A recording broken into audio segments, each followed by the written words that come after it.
Olá, eu sou o pastor Marcelo da Primeira Igreja Batista de Mantena e estou aqui hoje para a nossa preciosa aula da Escola Bíblica Dominical através da revista Práticas Bíblicas da Convenção Batista Mineira. Estamos nos valendo desse recurso para nos orientar naquilo que a palavra do Senhor tem a contribuir com o nosso crescimento espiritual. Hoje vamos fazer o estudo de número 34, que está registrado entre as páginas 152 e 155 dessa mesma revista ora mencionada. Eu gostaria de pedir licença a você para ler o tema que vamos estudar hoje: a família cristã na sociedade da informação. Nós vamos avaliar o fenômeno da sociedade neste tempo da informação. Antes de seguirmos, eu gostaria de tomar o texto bíblico que serve como referência para todo o estudo que vamos fazer a partir da proposta da lição de hoje. O texto indicado é Romanos, capítulo 8, e eu quero ler a partir do versículo 12 e lerei até o versículo de número 19. A palavra do nosso Deus nos diz assim, Romanos 8, de 12 a 19. Portanto, irmãos, somos devedores não à carne, para vivermos segundo a carne. Porque se viverdes segundo a carne, morrereis. Mas se pelo Espírito mortificardes as práticas do corpo, então vivereis. Pois todos os que são guiados pelo Espírito de Deus são verdadeiramente filhos de Deus. Porque não recebestes um espírito de escravidão para vos reconduzir ao temor, mas o espírito de adoção, pelo qual chamamos e clamamos Abba, Pai. O propósito que o Espírito tem é o de testemunhar ao nosso espírito de que somos filhos de Deus. E o próprio Espírito testifica que somos filhos de Deus. Somos filhos. E se somos filhos, também somos herdeiros, herdeiros de Deus e co-herdeiros de Cristo, se é certo que sofremos com Ele, para que também com Ele sejamos glorificados. Considero que os sofrimentos do presente não se podem comparar com a glória que será revelada em nós, pois a criação aguarda ansiosamente a revelação dos filhos de Deus. Que o nosso Senhor nos dirija neste estudo e nos abençoe pela leitura da sua poderosa palavra.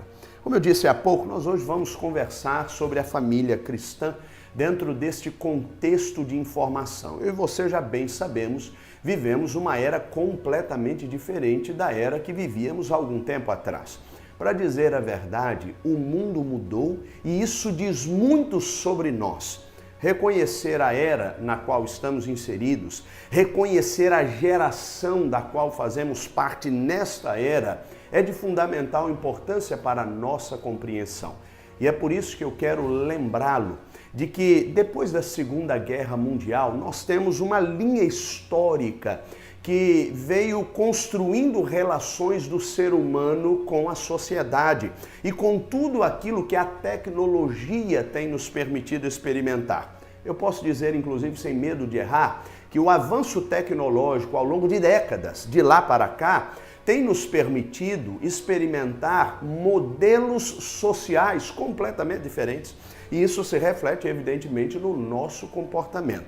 Por exemplo, pegando a linha histórica que vem da Segunda Guerra Mundial para cá, você talvez não saiba, mas a Segunda Guerra Mundial foi encerrada no ano de 1945. Com o fim da Segunda Grande Guerra Mundial, nós temos, especialmente nos Estados Unidos, de lá para o mundo inteiro, num processo de difusão, uma nova mentalidade. Os homens voltavam da guerra e eles tinham o pensamento de se vincular à sua família, gerando ali uma nova experiência, uma nova história.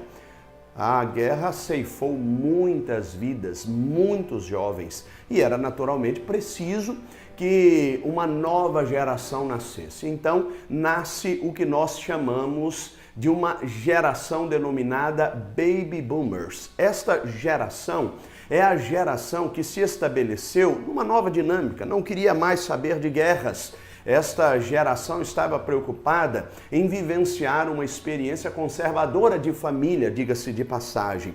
Especialmente no sul dos Estados Unidos, nós temos uma eclosão de um contexto familiar basicamente conservador nos usos e nos costumes. E como os Estados Unidos, desde então, tem a prerrogativa de ditar moda do comportamento no mundo inteiro, isso se difundiu pelo mundo inteiro. Avançou pela Europa, chegou à América do Sul e a geração que vem de 1945 em diante tem um contexto extremamente conservador, uma visão de mundo completamente conservadora.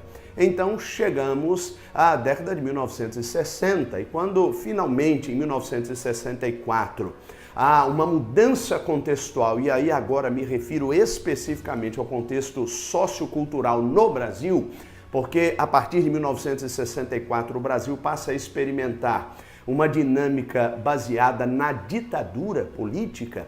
Então, a partir de então, nasce uma outra geração que busca liberdade. É o que nós chamamos de geração Y. Esta geração já começa a vivenciar uma experiência baseada em informação de tecnologia extremamente avançada para a época. É quando finalmente a televisão chega no contexto familiar. Isto muda a dinâmica de toda a sociedade. Agora os jogos são transmitidos em videotape.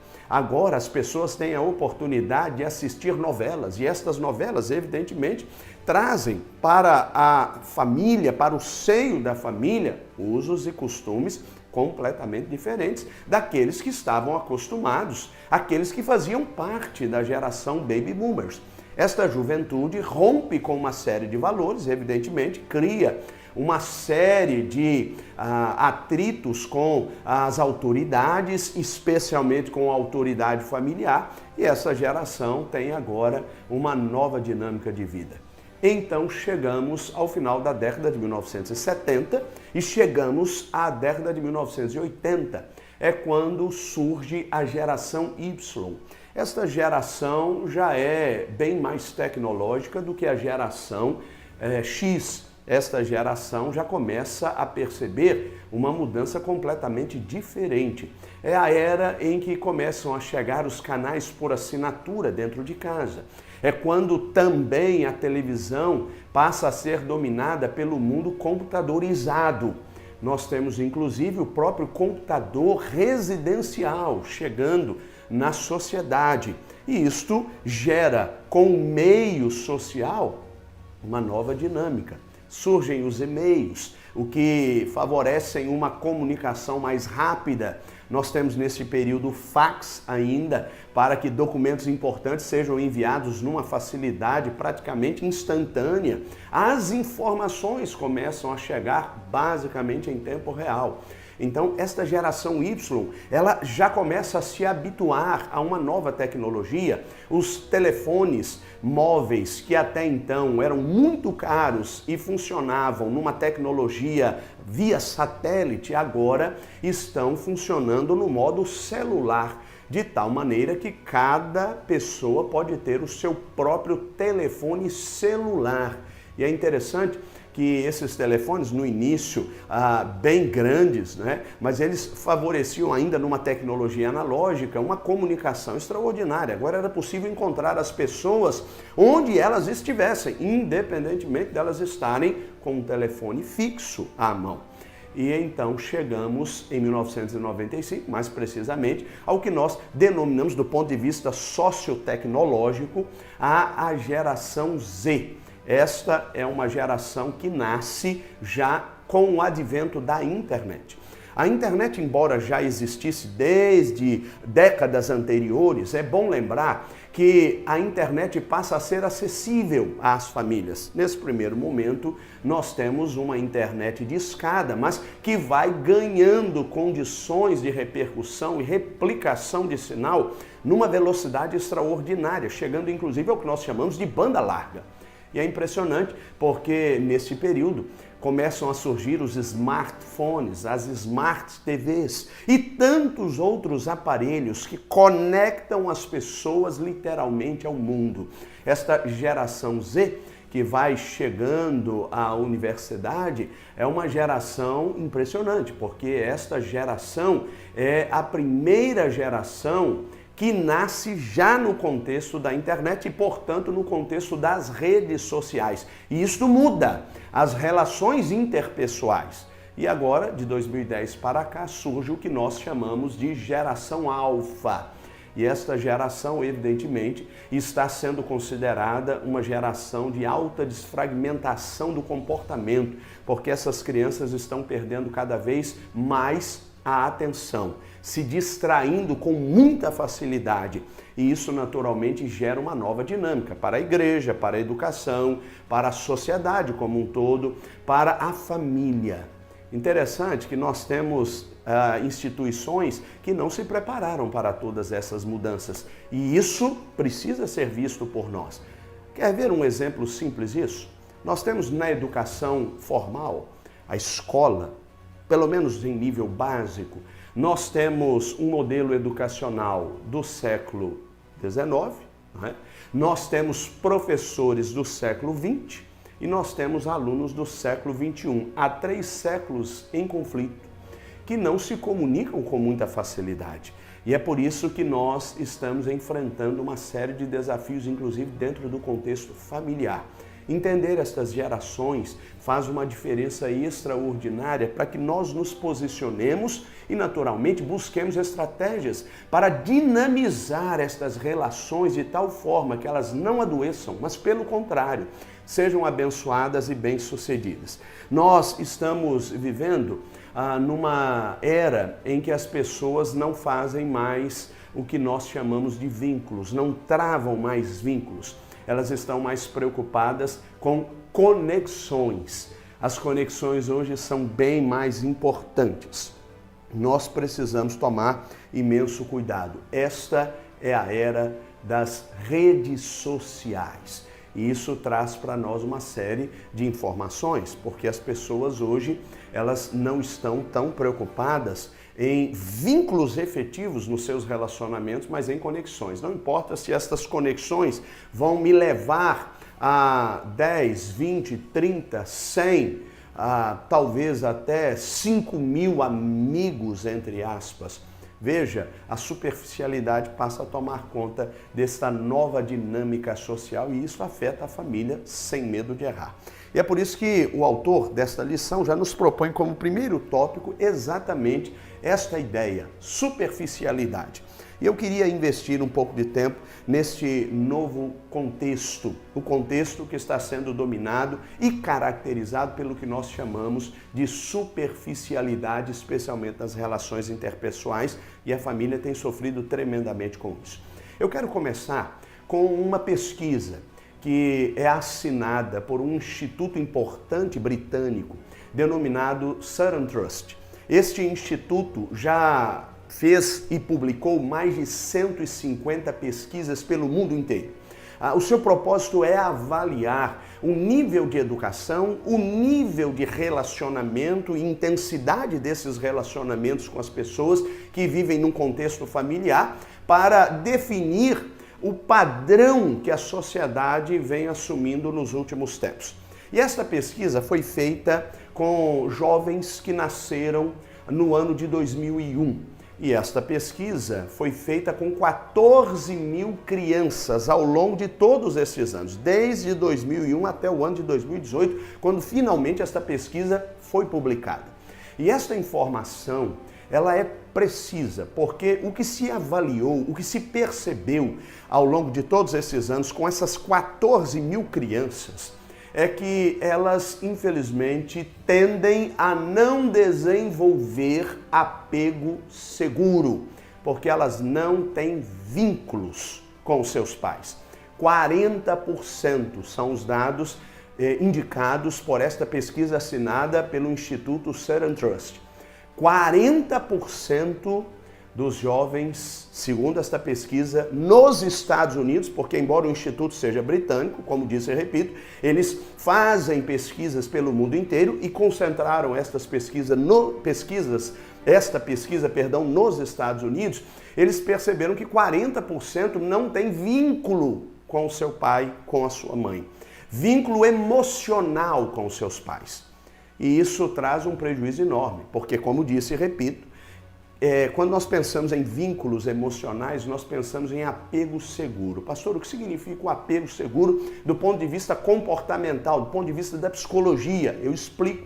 O apego seguro é aquilo que nos dá a sensação de segurança emocional. Isso significa dizer que o nível de instabilidade é muito mais alto quando não há apego seguro, quando não há vínculo emocional. Essas crianças, elas enfrentam um problema seríssimo. 40% das 14 mil que foram pesquisadas. Elas enfrentam, por exemplo, o problema da agressividade.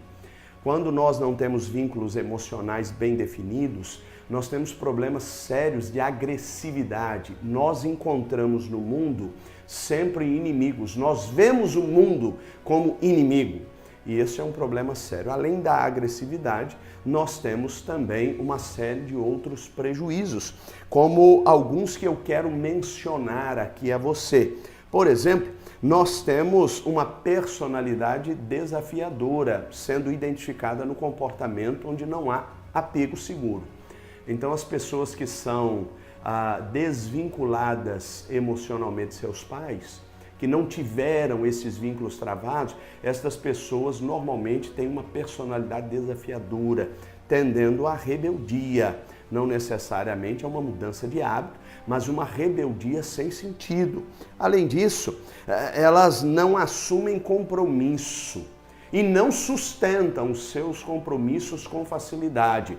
Isso é corroborado por uma pesquisa que é feita de quando em quando aqui no Brasil. Na verdade, nós chamamos isso de censo do IBGE, e esta avaliação faz um levantamento para fazer uma leitura da sociedade nas mais variadas áreas e nos mais variados setores.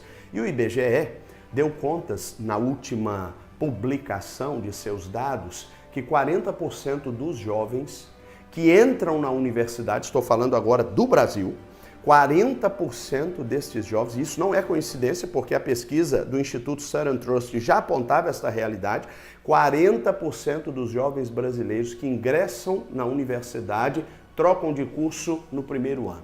Pois bem, o que isso tem a ver com o apego seguro? Tudo, porque isso significa dizer que 40%, de cada 100 jovens, 40 que entram na universidade não estão certos, não estão seguros do curso que escolheram.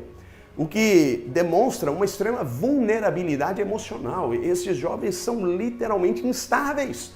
Eles não têm condições de assumir e muito menos de sustentar os seus compromissos de vida. Isso vai ter efeito direto no seu casamento futuro, isso vai ter efeito na sua religiosidade, isso vai ter efeito na sua saúde, isso vai ter efeito nos seus relacionamentos afetivos de ordem familiar. Enfim, estes jovens estão fadados a uma instabilidade enorme. Percebe como a superficialidade traz um enorme problema para a sociedade contemporânea? Pastor, e de onde vem isso? Isso vem de um modelo que, infelizmente, de 2000, 2001 para cá, gerou distanciamento entre os pais e os filhos dentro de casa. Os pais foram trabalhar, pai e mãe, diga-se de passagem. E na medida que os dois trabalham, eles terceirizam a educação de seus filhos. Ora, esses filhos ficam com uma babá, ora, esses filhos ficam com a televisão, que nós chamamos aí carinhosamente, e eu diria até ironicamente, sarcasticamente, de babá eletrônica. Ora, essas crianças estão na escola, ora, essas crianças estão com seus avós, tios ou outros responsáveis. E isso, naturalmente, cria um distanciamento enorme. E esse distanciamento, como você viu, gera o que nós chamamos de desvinculação emocional. E onde não há vinculação ou vínculo emocional, não há apego seguro e o estrago é muito grande. E a tendência, se nós fizermos essas mesmas pesquisas daqui a algum tempo, é que esses dados aumentem consideravelmente, porque infelizmente nós só estamos piorando esta administração relacional no sistema familiar. Há cada vez mais distanciamento entre pais e filhos, o que gera uma superficialidade. O pai hoje não entrega o que o filho precisa. O pai hoje entrega, como eu disse na aula passada, o que o filho quer, porque o pai tem medo de desagradá-lo. Afinal de contas, ele vive uma culpa existencial. Ele sabe que está devendo, ele tem um saldo devedor com o seu filho, então ele não quer desagradá-lo no pouco tempo que ele tem com o filho. E aí satisfaz todas as suas vontades, mas não satisfaz as suas necessidades. E este é um perigo.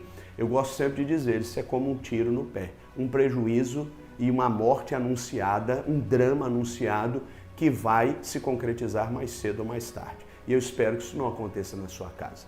O segundo tópico proposto por esse autor, não menos importante, é ansiedade. Esta sociedade contemporânea, que é a sociedade da informação, que não significa dizer sociedade da formação, porque nós somos hoje muito melhor informados, mas somos menos formados do que éramos há algum tempo atrás. O caráter não é mais bem formado como antes. A afetividade não está bem formada como antes, a fisiologia avançou bastante, mas nós sabotamos mais o nosso corpo. Enfim, nós temos mais informações, a gama, o leque de informações, tudo isso é muito grande. Agora, quando nós pensamos em formação, isso é uma negação, mas eu não vou interagir muito com esse tema agora, porque na semana que vem nós vamos falar sobre a formação da sociedade a partir da família cristã. Mas eu quero focar no tema ansiedade. A ansiedade é um distúrbio comportamental que gera tensão, preocupação e antecipação de sentidos e problemas que talvez não existam. É como se eu estivesse vivendo o futuro hoje. É como se eu estivesse antecipando sofrimento. Aliás, Jesus Cristo nos ensina de forma belíssima e categórica que nós não devemos viver ansiosos quanto ao dia de amanhã, nem quanto ao que havemos de comer, nem quanto ao que havemos de beber e muito menos quanto ao que havemos de vestir. Interessante que muitas vezes nós nos esquecemos desse ensinamento bíblico e mergulhamos nesta nova geração que, infelizmente, me perdoem a redundância, gera ansiedade. Eu queria aqui fazer algumas observações importantes. A primeira delas, como vivemos numa era de redes sociais, nós temos pessoas hoje tendendo ao isolamento.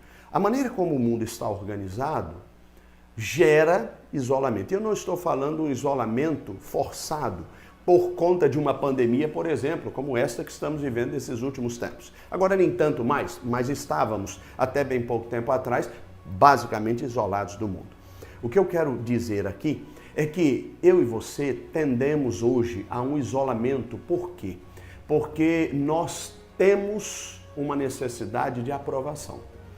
E como nós não podemos nos relacionar e não temos esse apego seguro de forma bem definida, então nós temos um problema, porque essa superficialidade, ela gera para mim e para você uma sensação de um conforto maior quando eu não aprofundo as minhas relações. E é por isso que eu tendo, você tende e todos dessa sociedade contemporânea, independentemente da geração, mas isso naturalmente se reflete em maior escala, em maior intensidade nos jovens da geração Z em diante. Portanto, geração Z, geração alfa, isso passa a ser um grande problema. Nós temos aí uma questão importantíssima. As pessoas estão tendendo a viver isoladas em ilhas digitais. É o que eu quero chamar aqui de ilhas digitais. E por quê? Porque as ilhas digitais, elas nos deixam mais confortáveis.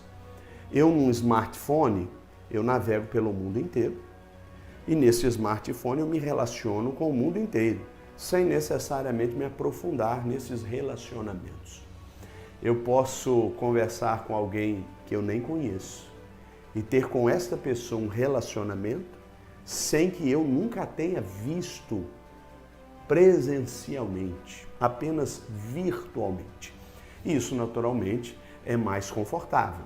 porque eu não tenho que me mostrar exatamente como eu sou e eu não tenho que aturar o outro exatamente como ele é. E isso traz muitos prejuízos, porque com isso eu não tenho a necessidade de profundidade. Nas ilhas digitais não há a necessidade de profundidade nos relacionamentos. E aí nós temos um problema sério, porque isso gera o que eu chamo de menos interação social real. Nós temos interação social sim, mas virtual. A interação social real não existe mais, ou pelo menos diminuiu em grande parte da nossa relação afetiva. E com isso nós temos um problema, porque onde há menos interação social real, nós temos também menos realização pessoal. E eu provo. Nós temos hoje, nestas ilhas digitais, um foco. O foco não é relacionamento. O foco aqui é repercussão. Quando você está na ilha digital, por exemplo, na rede social, você tem um perfil. E você alimenta este perfil com posts, uma foto, uma mensagem, até um versículo bíblico. Você cria com este post um vínculo afetivo, que, convenhamos, não é a melhor configuração de vínculo afetivo. E você espera que este vínculo tenha a propriedade de atrair repercussão. Você quer que esta palavra que você postou, esta foto que você postou, este momento que você retratou em rede social, repercuta de tal maneira que você ganhe curtidas, compartilhamentos e até bons comentários. Porque os maus comentários, há uma tendência, numa política do cancelamento nesses últimos tempos, são literalmente extirpados, excluídos. Estes literalmente são apagados. Porque hoje não precisamos nos aprofundar, não precisamos lutar com o contraditório, basta cancelar. E é interessante que isso gera o que eu chamo de exposição calculada. E numa exposição calculada, eu tenho um problema. Porque intencionalmente eu tenho um propósito, eu tenho um objetivo. E na medida que eu posto uma foto, eu maqueio esta foto para que eu edito esta realidade, para que ela no plano virtual pareça algo muito positivo e muito bom, para mostrar o quanto a minha vida é de fato feliz. E se isso não tem uma repercussão positiva, não tem um feedback positivo, um retorno positivo, então eu entro em crise existencial. E é aí que a ansiedade faz um estrago tremendo, especialmente entre os mais jovens, porque eles passam a experimentar uma sensação de que não estão sendo aceitos por este mundo contemporâneo. O que eu quero dizer com tudo isso é que nós precisamos nos valer do que o apóstolo Paulo declarou nesse texto. E ele diz que nós não podemos ser escravos deste mundo. Eu não quero que você deixe de ser uma pessoa integrada à tecnologia. Pelo contrário, creio eu que não podemos viver sem tecnologia, especialmente nesses últimos tempos.